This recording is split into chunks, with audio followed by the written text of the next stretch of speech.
Hi friends, hope you all are doing well and safe. Today we will explore one of the process theories of motivation, Victor Room's expectancy theory.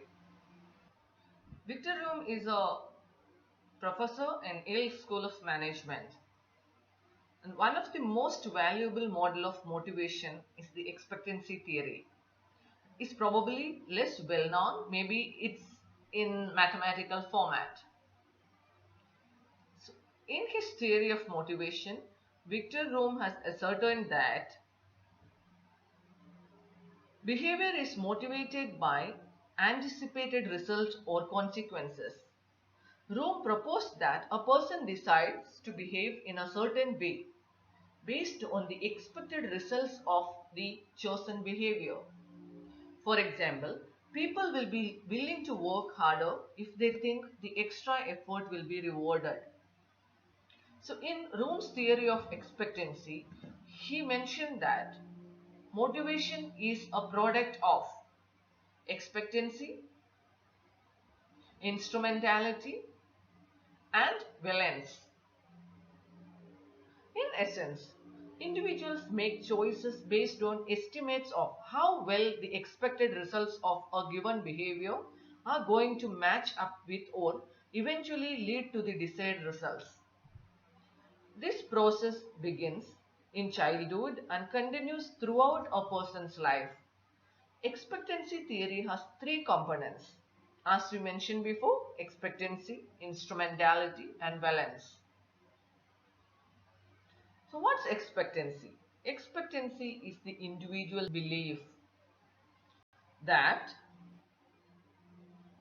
effort will lead to the intended performance goals. Expectancy describes the person's belief that I can do this. Usually this belief is based on an individual's past experience, self-confidence, and the perceived difficulty of the performance standard or goal. Factors associated with the individual's expectancy perception are competence, goal difficulty, and control, provided they have everything they need for the task, such as the skill sets, resources, and equipment. So that's expectancy. It's the individual's belief that effort will lead to the intended performance goals.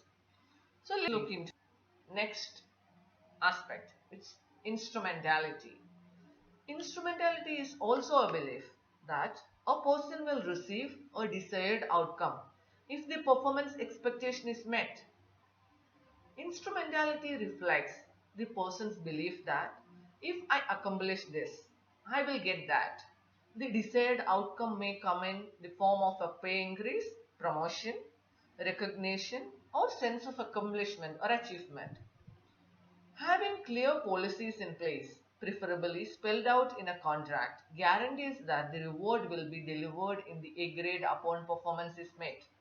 Instrumentality is low when the outcome is vague or uncertain, or if the outcome is the same for all possible levels of performance. For example, when you have been given a goal, okay, a sales target need to be achieved, and there was a promise made to you. Upon achievement, you will be given a promotion or a certain percentage of pay hike. But later on, after you achieved, you didn't get that pay hike or the promise was not met. Then it will demotivate the person instead of motivating. Now, the third one, valence. Valence is the unique value an individual places on a particular outcome. Valence captures the fact that I find this particular outcome desirable because I am me. Because each of us are different. Okay, some reward may be valuable to you, which may not be the same to me, or it may not be applicable to the third person. So the value or the valence is individual basis. So it's not a common thing. Factors associated with the individual's valence are needs, goals, preferences, values, source of motivation, and the strength of an individual's preference for a particular outcome. An outcome that one employee finds motivating and desirable, such as a bonus or a pay rise, may not be motivating and desirable to another, who may, for example, prefer greater recognition or more flexible working hours.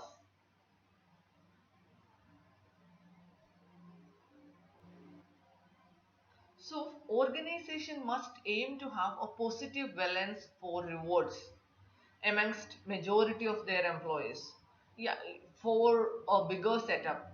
Okay, so for an organization which employs 50,000 people, it may not be possible to have uh, customized rewards. Rather, they have to look into rewards, or they have to design rewards systems which can attract majority of their employees. Balance can be categorized in three forms. Yeah, this is a mathematical aspects of the theory, wherein valence or the value can be in three forms. It's minus 1, 0 and plus 1. So minus 1 denotes that employee is avoiding the outcome. Employee is not happy of the outcome. He doesn't want. So the outcome is not able to motivate the employee. Second one, 0, means the employee is unmoved by the outcome. The outcome is not able to motivate the employee. Third one, positive valence, which means that the employee welcomes the outcome. So this is the mathematical format in which Room has proposed his theory, wherein expectancy is the individual effort, okay, which becomes instrumentality while performing or achieving a result. And outcomes and balances can be, as we said, it can be minus, it can be 0, or it can be plus. Organizational rewards and personal goals. So there is a correlation between the value or the rewards and employees' perception. So effort is the performance relationship. Performance is the rewards relationship. Rewards the personal goals relationship. So make it simple. As per Rome's expectancy theory, motivation is a product of effort, performance and outcome. That's expectancy, instrumentality and valence. And he says that when rewards are designed, it should be valuable to the employee. It should be something which creates a positive impact or motivation in an employee, in a person.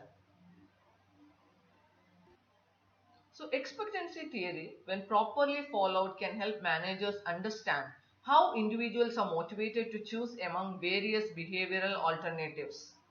To enhance the connection between performance and outcomes, managers should use systems that tie rewards very closely to performance.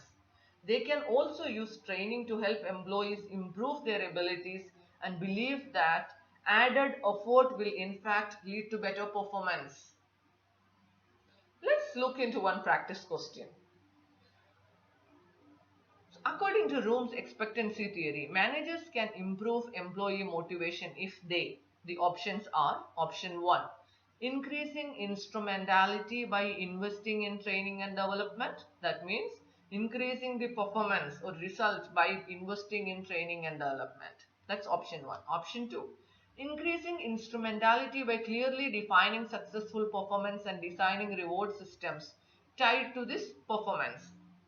So increasing the results by clearly defining successful performance or clear key performance indicators and designing reward systems, variable pays tied to this performance. Third one, increasing expectancy, increasing the efforts by designing rewards that area of value to individual. Okay, making sure that employees are putting more efforts and the rewards are valuable to them. Fourth option, increasing valence by eliminating any rewards that can't be quantified and sold to employees.